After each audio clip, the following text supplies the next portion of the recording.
সাকিব ভাই বলতেছিল যে তোমাকে আনছি উইকেট নেওয়ার জন্য, তো তুমি ট্রাই করো যেভাবে উইকেট বের করো। সো আমি চেষ্টা করছি, সাকসেস হয়েছে আলহামদুলিল্লাহ। গ্লোবাল লিগ টি-20-তে সাকিব আল হাসানের দলের টানা ৩ জয়। শক্তিমত্তায় যতই এগিয়ে থাকুক প্রতিপক্ষ, বাংলা টাইগার্স যেন তাদের পাত্তাই দিচ্ছে না। Captain leading from the front, bat বা বল অবদান আছেই, সাথে সতীর্থদেরও করছেন উজ্জীবিত, যেমনটা বলছিলেন শরীফুল।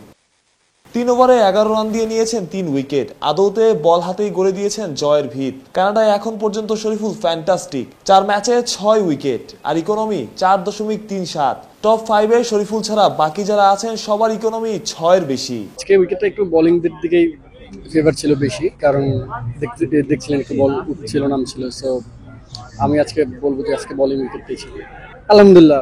খুব ভালো লাগতেছে যে টিমের জন্য ভালো কিছু করতে পারছে। সো এদিক দিয়ে খুব ভালো লাগতেছে। নিজে ভালো করছেন, দল জিতছে। শরীফুলের যেন একাদশে বৃহস্পতি। দল ফাইনালে উঠলে শেষ অবধি থাকার কথা বাহাতি পেসারের। বাংলা টাইগার্স মিসিসাগাও হয়তো নিশ্চিত করে তাকে হারাতে চাইবে না। ম্যাচ জিতলে কার না ভালো লাগে। সো এদিক দিয়ে খুব ভালো লাগতেছে, ম্যাচ জিততেছি। সো মন মাইন্ডটাও ফ্রেশ আছে। ওয়ালটন এসিতে ইনস্টলেশন একদম ফ্রি।